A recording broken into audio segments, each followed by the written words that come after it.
মেলায় গিয়ে আমার মতো কে কে খেতে পছন্দ করো? হ্যাঁ, আমরা গিয়েছিলাম রথের মেলায়। আর সেই মেলায় যাওয়ার মুহূর্তেই তোমাদের সঙ্গে কিছু ভিডিও করে দেখালাম। আমি সীমা তোমাদের সঙ্গে চলে এসেছি একটা নতুন ভিডিও নিয়ে। তোমরা সবাই কেমন আছো? আশা করছি সবাই খুব ভালো আছো। তো আমরা রথের মেলায় যাওয়ার জন্য বেরিয়ে পড়েছি।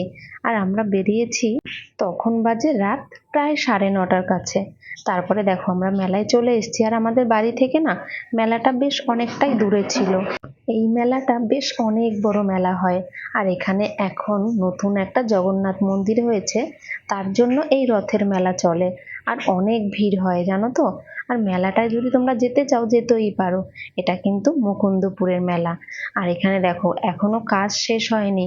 আর কাজগুলো দেখো কত সুন্দর কাজ করছে। অনেক সুন্দর লাগছে, তাই না? তোমাদের কেমন লাগলো তোমরা কমেন্ট করে জানিও। আর এখানে নতুন যেহেতু মন্দির করেছে, তাই এখানে অনেক ডেকোরেশনের কাজ হচ্ছে। তো কাজগুলো এখনো শেষ হয়নি।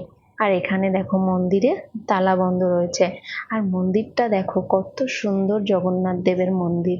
ভীষণই সুন্দর, ভালো লাগলো মন্দিরটা দেখে। তারপরে গেলাম রথের কাছে। রথের কাছে গিয়ে দেখছি জগন্নাথ দেব নেই, খালি রথ রয়েছে।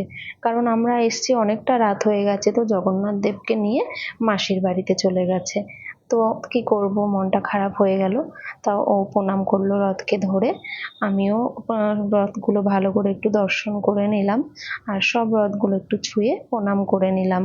তো জগন্নাথ দেবকে আর দেখতে পেলাম না, তার জন্য একটু মনটা খারাপই হয়ে গেছিল। ভাবলাম এতটা দূর থেকে এসেছি জগন্নাথ দেবকে দর্শন করতে, তো দর্শন করতে পারলাম না, আমাদেরই ভুল, এতটা রাত করে এসেছি। তার জন্য একটু মনটা খারাপ হয়ে গেল। যাই হোক, কিছু আর করার নেই। তারপরে আমিও একটু রথ ধরে প্রণাম করে নিলাম জগন্নাথ দেবের নাম করে। তারপরে প্রণাম করে সামনের দিকে এগোতেই দেখছি এখানে লেখা রয়েছে জগন্নাথ দেবের মাসির বাড়ি। তো এখানেই মাসির বাড়িতেই রয়েছে জগন্নাথ দেব, পাশেই ছিল। তো এসে দেখছি মানে রাত্রে শয়ন দেওয়ার জন্য সব রেডি করছে। তাড়াতাড়ি করে এসে জগন্নাথ দেবকে দর্শন করতে পেলাম। সবই জগন্নাথ দেবের কৃপাই হলো যে দর্শনটা হয়ে গেল। এত দূর থেকে এসেও জগন্নাথ দেব মুখ ফিরিয়ে নেয়নি, দর্শন করতে পেলাম। মন ভরে একটু প্রণাম করে নিলাম। মনটা পুরো মানে একদম ভালো হয়ে গেল। তারপরে চলে গেলাম একটু খেতে। রথের মেলায় যাব আর খাবো না, এটা হতে পারে? প্রথমেই পাঁপড় কিনে দুজনে পাঁপড় খেয়ে নিলাম। তারপরে দেখো পুরো মেলাটা একটু ঘুরিয়ে দেখালাম। পুরো মেলাটা ঘুরিয়ে দেখাতে পারিনি, অনেকটা বড় ছিল। আর হরেক রকমের দোকান রয়েছে। মেলায় তো জানোই হরেক রকমের দোকান থাকে। তো কিছু কিছু আমি তোমাদের সঙ্গে তুলে ধরেছি। মেলায় আসবো আর এই গজা, নিমকি, জিলেপি এগুলোর দিকে চোখ যাবে না? এটা হতেই পারে না। তো পুরো দোকানটাই দেখিয়ে দিলাম, ভীষণই ভালো লাগলো। আর নানান রকমের এখানে সব বাচ্চাদের জন্য, বড়দের জন্য অনেক রকমের চড়ার জিনিস রয়েছে। তো আমরা কিছুতেই চড়িনি, কারণ আমার এক ভীষণ ভয় করে। নাগরদোলাটাও ঝুলছিল, দেখলাম ভীষণই ভালো লাগলো। তারপরে আমরা দুজনে একটুখানি ঢং করে নিলাম। তারপরে চলে গেলাম কিছু কেনাকাটি করতে। কিছু কিনবো না এটা তো হতেই পারে না, দুটো কানের নিয়ে নিলাম আর এই যে হেয়ার ব্যান্ডটা নিয়ে নিলাম। তো তারপরে চলে এলাম আবার একটু খেতে। তো এখানে চলে এলাম কুলফি খেতে।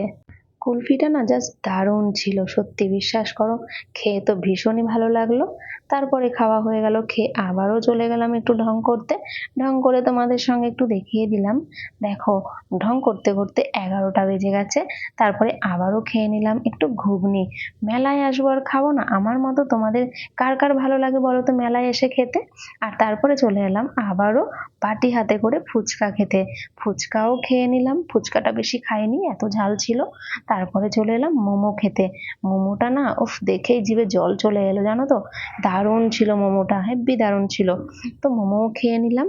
আর ব্যাস, অনেক কিছু খাওয়া হয়ে গেছে, পেট একদম ভরে গেছে। তারপরে ভাবলাম একটু মিষ্টি কিছু খাই, তারপরে চলে এলাম জিলিপি খেতে। জিলিপিটাও না দারুণ ছিল। জিলিপি খেয়ে তারপরে ভাবলাম যাই, অনেকটা রাত হয়ে গেছে, এবারে তো বাড়ি যেতেই হবে, কারণ অনেকটা রাস্তা রয়েছে। দেখো 11:30টা বেজে গেছে।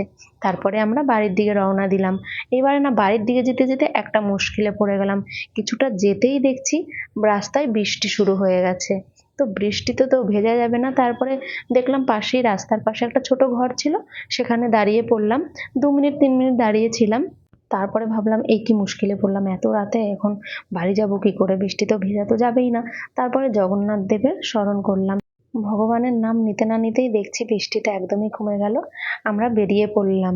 যাই হোক, জগন্নাথ দেবও বুঝতে পেরেছে এতটা দূর থেকে এসেছি জগন্নাথ দেবের দর্শন করতে, আর জগন্নাথ দেব কেন মুশকিলে ফেলবে, ফেলতেই পারে না। তারপরে ভালোভাবেই বাড়িতে চলে এলাম। যাই হোক, এদিকে একটু বৃষ্টি হচ্ছিল হালকা হালকা, কিন্তু আমাদের বাড়ির দিকে দেখো একদমই রাস্তা শুকনো, বৃষ্টিই হয়নি। বেশ আনন্দ সহকারে বাড়িতে চলে গেলাম। ভীষণই ভালো করে কাটালাম আজকের দিনটা। আর জগন্নাথ দেবকে দর্শন করে না মনটাই একদম ভালো হয়ে গেছে, জানো তো। আচ্ছা, তোমরা কে কে রথের মেলায় ঘুরতে বেরিয়েছো অবশ্যই কিন্তু কমেন্ট করে জানিও। তারপরে দেখো বাড়িতে চলে এলাম। তোমাদের কেমন লাগলো ভিডিওটা অবশ্যই জানিও কমেন্ট করে। আর দেখো প্রায় 12টা বাজতে যাচ্ছে। তো এখানেই ভিডিওটা শেষ করছি, আবার দেখা হবে নতুন ভিডিওতে।